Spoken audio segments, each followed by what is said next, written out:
Interview with ITN after the judgment said she could barely believe it. I thought it was very good, actually. Yeah, I was very pleased with the judgment. Why did you make those statements and then only a few days later retract them all those years ago in 74, 73? Haven't a clue. I mean, it's like saying, why were you off your head, you know, in 73, 74? You don't know, do you? You know, you don't exactly know you're off your head, you know. What do you feel now about those government scientists? Well, you know, I mean, that's the thing that lives with you over the years, you know. You think, well, this is impossible, because I know I haven't touched anything explosive, so therefore somebody along the line has made a mistake. I feel that these people, because they hold positions of responsibility, I mean, the ordinary man on the street has to be called to account for his actions. If he commits a wrong, he has to go to court and face, you know, whatever. So should these people as well, I feel. That something should be, you know, it shouldn't just be said and then, oh, well, it's been said and that's it. You know, something should be done. I don't know what should be done, but something should be done. You're not bitter, are you? No, I'm not bitter. No, I don't want to be bitter, because I feel in some way that somebody along the line has won if you become bitter, you know, because you get eaten up by it. Because all you think about is, oh, I shouldn't have been there for all this time and all that. And it really eats you up, you know. So you just waste yourself, really. Judith Ward is tonight celebrating with friends. The framed certificate quashing her conviction was a present from the appeal court after an historic judgment. In all the miscarriages of justice discovered recently, it's the first time judges have so unequivocally pointed the finger at those responsible.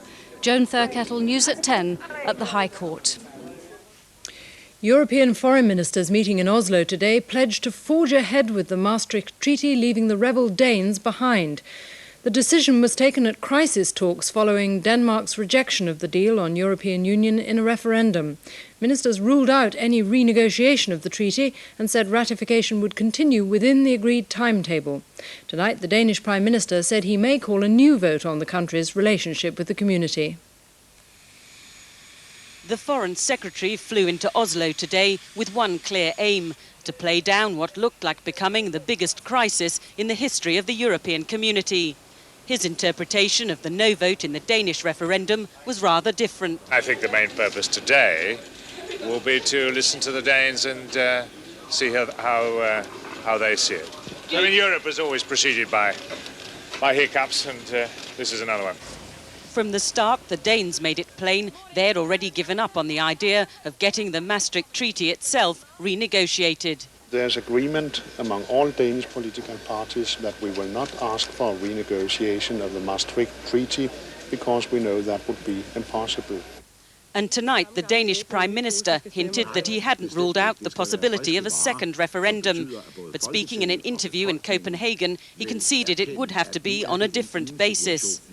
The consensus from the EC meeting in Oslo was that Denmark should simply be given more time to ponder its predicament, the other 11 pressing ahead with ratification. The ratification process in Member States will continue on the basis of the existing text and in accordance with the agreed timetable before the end of the year. They all agree that the door to Denmark's participation in the Union remains open. Earlier, the Commission President Jacques Delors denied reports that his plans to concentrate even more power in Brussels had inflamed opposition among the Danes. Do you think the Commission overstated its case? Frankly, no, because we have not published any official document about that. Nevertheless, there has been real concern among ministers meeting here in Oslo that it was precisely talk about further centralisation after Maastricht, which made the deal appear much more radical than it actually was. The meeting here was very much an exercise in containment of what's now being called the Danish effect. Tonight, that country's foreign minister was attending a banquet at the Royal Palace in Oslo, a brief moment of harmony before he goes back to Denmark to resolve the discord at home.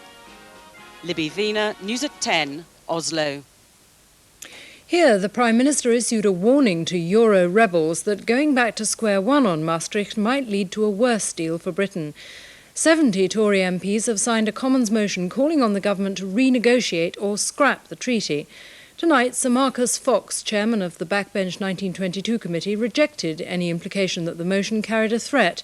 He said the overwhelming majority supported the deal Mr Major had brought back from Maastricht.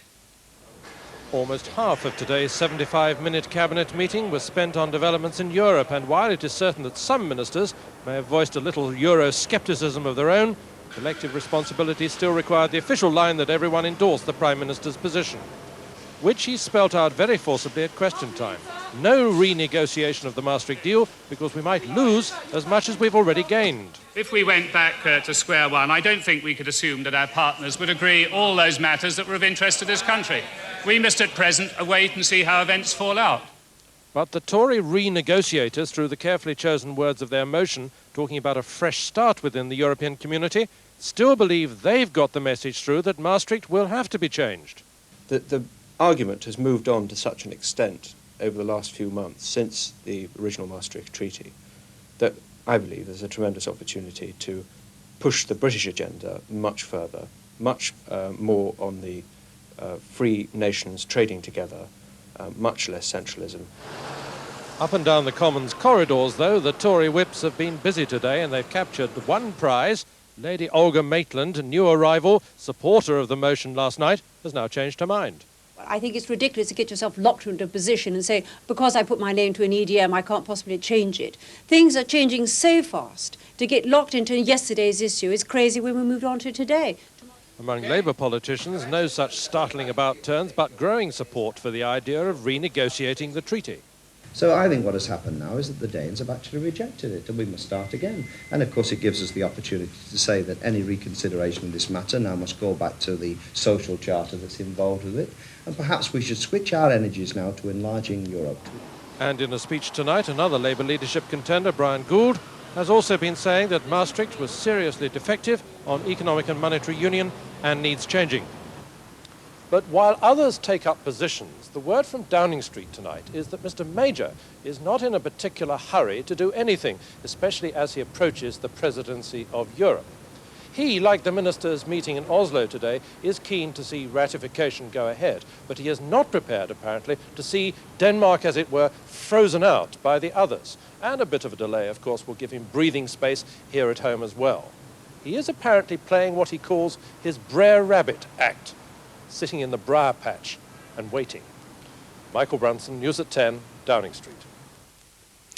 The government said today it may back down over the decision to force smaller football clubs to build all-seater stadiums.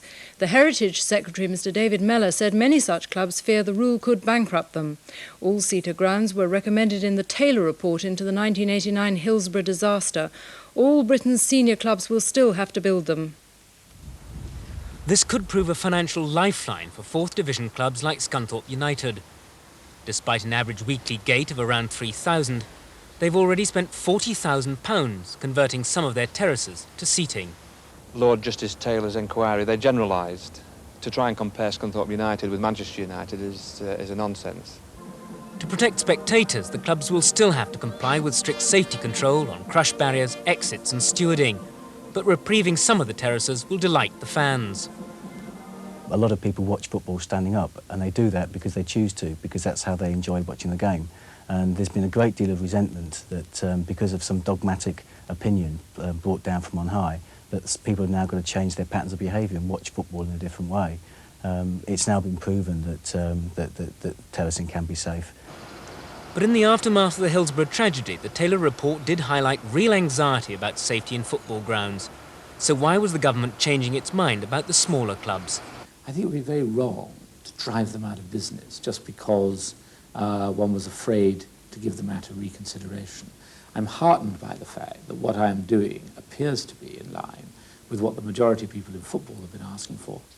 Labour says much has already changed. Arrest rates are down, attendances are up, there's a much healthier climate in football, and football has taken on board much of what Taylor has said without legislation.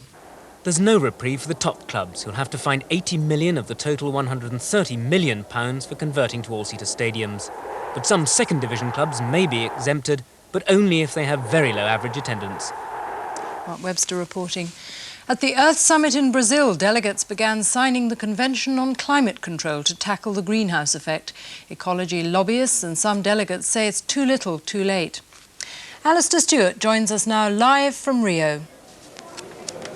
Here in Rio today, a sculpture called Paradise Regained was unveiled, and the UN Secretary-General said it was a symbol of a beginning. That beginning came with the first signatures on the Treaty on Climate Control, aimed at slowing down global warming. But the Greens pointed out it's a compromise, unbinding and vague in its ambition. Delegates from the Pacific and Caribbean said it may come too late. The West must change its lifestyle, or they won't have one. And above all else, America must act.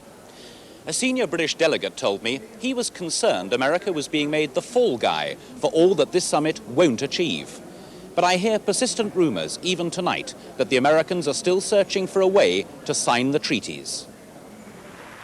On a table made from the wood of a tropical forest, Brazil's President Fernando Collor was the first of a dozen leaders today to sign the climate treaty. It's aimed at slowing down the effects of global warming and was drafted only after long and bitter debate. No sooner had the ink dried today than the critics let fly. This convention does not bind a single industrialized country even to freeze its carbon dioxide emissions at present-day levels. The leader of the tiny South Pacific island of Tuvalu sees the treaty as a lifeline. He's here to save his country. Smaller than the Rio centre itself, and only 3 feet above the sea at its highest point, Tuvalu is threatened by the rising sea level caused by global warming. Its 9,000 people, already frightened, may have to be evacuated. If we don't get a proper stipulation of quotas, reduction of carbon dioxide per country, then I believe we may not be able to achieve anything. From another threatened island, a warning to the West. The world's developed nations must pledge to alter radically their production methods and their consumer lifestyles.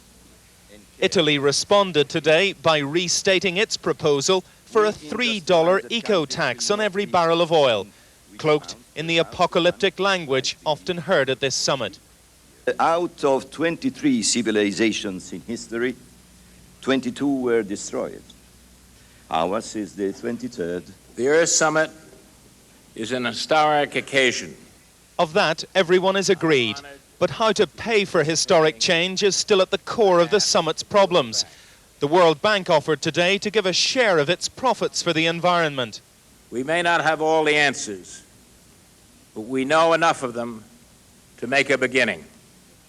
There will, without question, be give and take at this summit. The British delegation today agreeing its line on a number of issues, but still uncommitted to signing another pillar of the summit, the Wildlife Treaty. It's open for signature tomorrow and is at the centre of many of the disputes between rich and poor countries. What one British minister called today the fog of war around Rio. Bill Neely, News at 10, Rio de Janeiro. But even tonight, there are still important sections in that treaty which aren't agreed. A senior British diplomat told me, as Bill Neely said, it needs the normal give and take around the table. But he said it's just a much bigger table here. They'd like to solve it, though, as tomorrow is World Environment Day. From Rio, it's back to Julia in London. And Alastair will be rejoining us in part 2 to introduce the 4th of our special reports from around the world on the crisis facing the planet. Our Southern Africa correspondent has been to a Zulu tribal homeland where tourism is helping to maintain an unspoiled way of life. Plus, police both sides of the channel hunt a joyriding yachtsman. And the firm that took the Englishman abroad has gone to Germany. That's in a couple of minutes.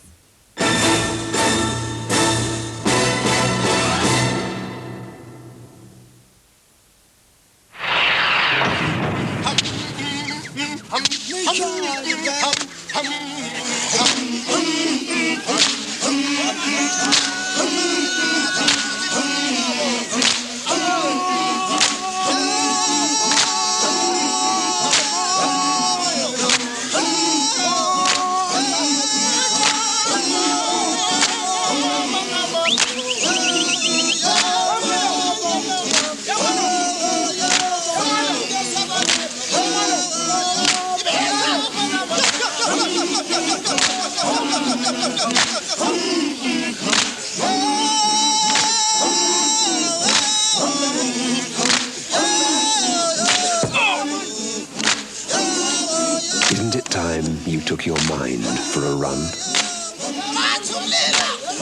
Ambra, personal computers.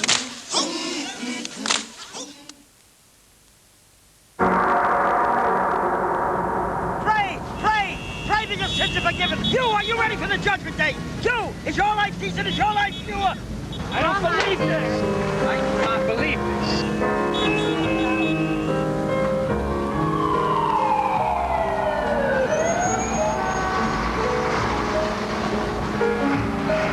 All right, guys.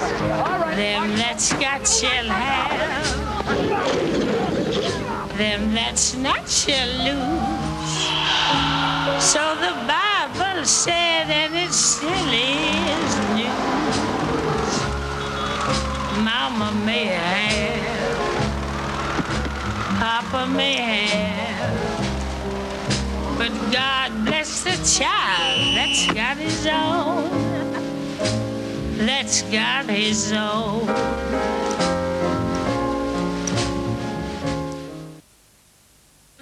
These are the trees the Wilkinsons planted with the interest on their savings account, which, they didn't realise, had been loaned to an industrial giant that ceaselessly spews toxic waste.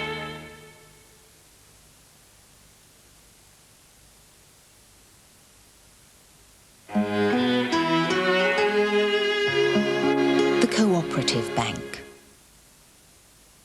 The 4 fruit varieties of Dannon's Bio now come in single pots. To each her own. Dannon, because feeling good comes from within. This book has caused allegations of theft and bribery, has sparked off controversy in every major newspaper. It is the story of a marriage, the story of a life. Diana's story by Andrew Morton, told with help from her friends and her family. What does this book say? This Sunday, end the speculation, only in the Sunday Times.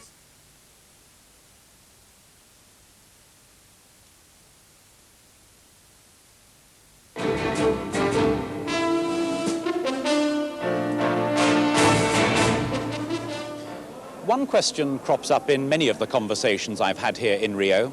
How can humanity pursue wealth and comfort without destroying the world's beauty and natural resources, including its wildlife? In Africa, a project is showing that there can be peaceful coexistence between mankind and the animal kingdom to the benefit of both. Our Southern Africa correspondent, Jeremy Thompson, has been to the Phinda project in the Zulu tribal homeland of Maputaland. From there, he sent this, the 4th in our series of special reports for News at 10 on the environmental problems faced by nations around the world.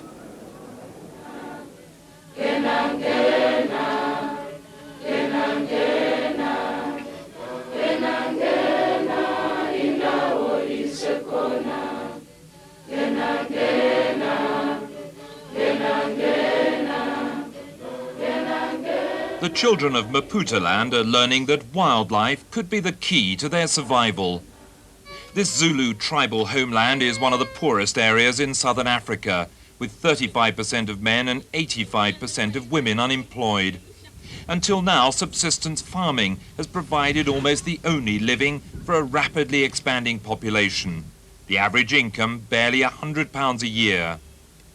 But big game and big business is changing all that. Lions, once viewed as a threat by the villagers, are now seen more as partners in the environment. The demand for wildlife tourism is not only bringing in the money to fund conservation, but also to revitalise rural communities. Phinda Resource Reserve in the heart of Maputaland is one of Africa's last remaining areas of pristine wilderness, ranging from sand forest to savanna. When a private consortium bought the park 2 years ago, their idea was to preserve this unique habitat by making it economically viable for their investors and the local people. Whilst it generates a 37% internal rate of return, it also creates jobs, maintains biodiversity in the area, promotes game conservation, promotes foreign revenue into this country, etc., etc. It's a multifaceted project. While Phinda is busy restocking its park with the sort of game decimated by a century of cattle farming, hunting and poaching, the local Zulu tribespeople are learning that wildlife now has more value alive than dead. Through tourism, the animals produce 6 times more income than any previous land use, and that means jobs and economic development. What's different about this project is that instead of relying on government handouts, it's attracting the private wealth of the First World to invest in the natural resources, the wildlife, and the people of the Third World. Instead of randomly destroying their environment just to survive, the people are now actively benefiting from controlled land management. Bush clearing provides them with wood for fuel and a cell for fencing or charcoal. The culling of game will soon give them a regular source of high-protein meat without the need to poach. The spin-offs from tourism are helping to regenerate a stagnant local economy. The Pinda project has come here to these people as a godsend. There's a big change in the whole area because people work for Pinda and they bring in money to their homes and that money circulates. The shops are now full. Rich foreign tourists enjoying a wildlife experience may well be giving poor local communities their last chance to stay on the land instead of drifting to the cities in search of work. The Pinda people call it realistic conservation. Personally, as a conservationist, I'm sick and tired of seeing conservationists standing with their hats in their hand in the queue waiting for donations, and the other people in the queue are starving. Conservationists have to stand up on the land that they control, the resource that they control, and generate an income out of that resource to sustain it. It's as simple as that.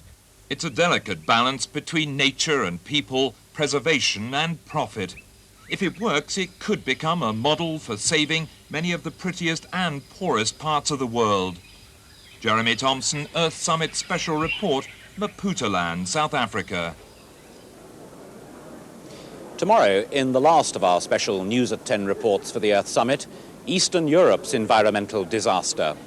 Former communist countries are wrestling with a legacy of pollution and trying to create new wealth without making things even worse. That's tomorrow, but for now, from Rio, it's back to Julia in London. 2 IRA prisoners who escaped in a mass breakout from the Maze prison in 1983 are said tonight to be under arrest in America. Reports from the US named the men as Kevin Barry Art, who was serving life for murder, and James Joseph Smith, sentenced to 20 years for attempted murder.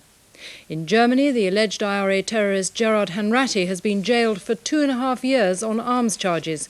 The court cleared him of the attempted murder of British forces in Germany due to a lack of evidence. Police on both sides of the Channel are searching for a thief with a taste for the high life. A Frenchman suspected of joyriding luxury yachts. The man sails the boats worth hundreds of thousands of pounds between Cornwall and Brittany, and then abandons them, leaving only his trademark, an entry in the captain's log. Devon and Cornwall's Police Marine Patrol, part of the South Coast's hunt for the man dubbed the ultimate joyrider. 21-year-old Thierry Joubert has stolen at least 7 yachts worth close to £1 million over the past 3 years. The mariners of Brittany and Cornwall offer rich pickings, Joubert often leaving a trail of damage as he steals a yacht, dumps it, and then looks for his next target. He will first start stealing from other boats to get the equipment for the voyage. Once he's got enough, he then tends to look for a specific sort of boat, and he will then put all the stolen gear above it, and he'll be off. The discovery of this stolen yacht at Poole in Dorset has brought evidence that Joubert is back. His handwritten logs speak of a planned voyage to Canada. But as police step up their search on land and in the air, they fear that they may not find him in time. Marine patrols like this one can only do so much. A skillful thief has hundreds of miles of coastline and thousands of vessels to choose from. Police have now called on boat owners to take action and avoid helping others to help themselves. Robert Hall, News at 10, off the Devon coast. Cricket and rain at Edgbaston washed out the first day's play in the first Cornhill insurance test between England and Pakistan. Most of the county matches were rained off too, but Durham beat Somerset by 8 wickets and Sussex beat Warwickshire by 2 wickets. And tonight's main news again. The appeal court delivered a scathing judgment on all parties involved in the prosecution of Judith Ward, who spent 18 years in prison for an IRA bombing. European foreign ministers have decided to press on with moves towards integration despite Denmark's rejection of the Maastricht Treaty. Mr Major said renegotiating Maastricht might lead to a worse deal for Britain. Finally, Britain's oldest and best-known travel agent, Thomas Cook, has been sold to a German travel group. The company, which began offering temperance tours and later ran trips to London's Great Exhibition in 1851, was sold today for £200 million. An 11-mile steam trip for anti-drink campaigners in 1841 proved the typically Victorian inspiration behind the world's first travel agency. The event, recreated last summer to mark Thomas Cook's 150th anniversary, was organised by a 33-year-old printer who charged a shilling a head. The company became synonymous with the Englishman or woman abroad. Thomas Cook virtually invented the package holiday. It pioneered motorcar tours and even that thoroughly modern invention, the charter flight. The post-war years of expansion in mass travel saw the company under public control, emphasising its position as a great British institution. But today's sale by Midland Bank, owners since 1977, is a purely commercial decision. It was offered a good price for a company whose profits last year were badly hit by the Gulf War. Thomas Cook says it won't lose its British character. Certainly by origin we are a British company, but we have in our history been owned by continental European companies before. And this is a turning of the circle. To the tourist on the beach, the takeover of Thomas Cook won't make a great deal of difference. The buyers, Germany's third largest tour operators, don't plan any radical changes.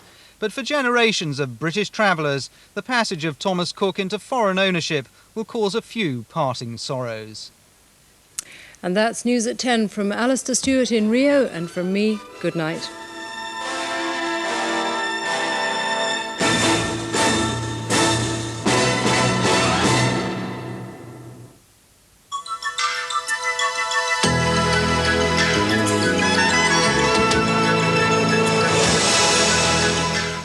Hello there once again. Well, the weekend's nearly with us, and I'm afraid to say it is going to be rather unsettled over the weekend, but for many of us, we will find something of an improving situation, particularly after the heavier rains of today.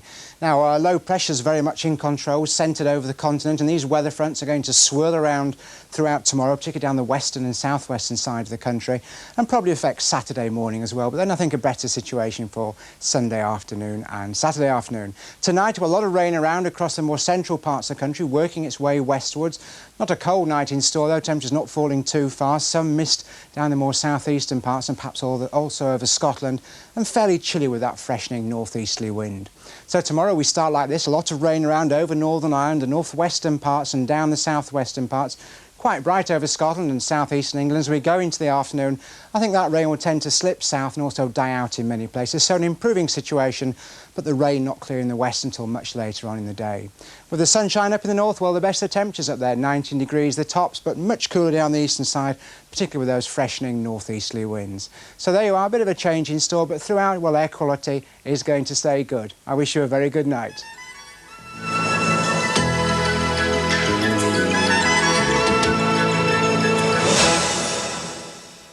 Friday on Granada, and at 7 go through the keyhole with Lord Lichfield. Journalist Eve Pollard. And green-fingered Alan Titchmarsh. At 7:30, a last-minute hitch. There is something wrong, isn't there? No, I'm fine. Well, actually, my hand does feel a bit numb. You need a doctor. Oh, don't be silly. It's not that serious. At 8, international athletics from Sheffield. Linford Christie joins other Olympic hopefuls in the first major outdoor event of the season. At 9, the murder of an ex-policeman causes problems.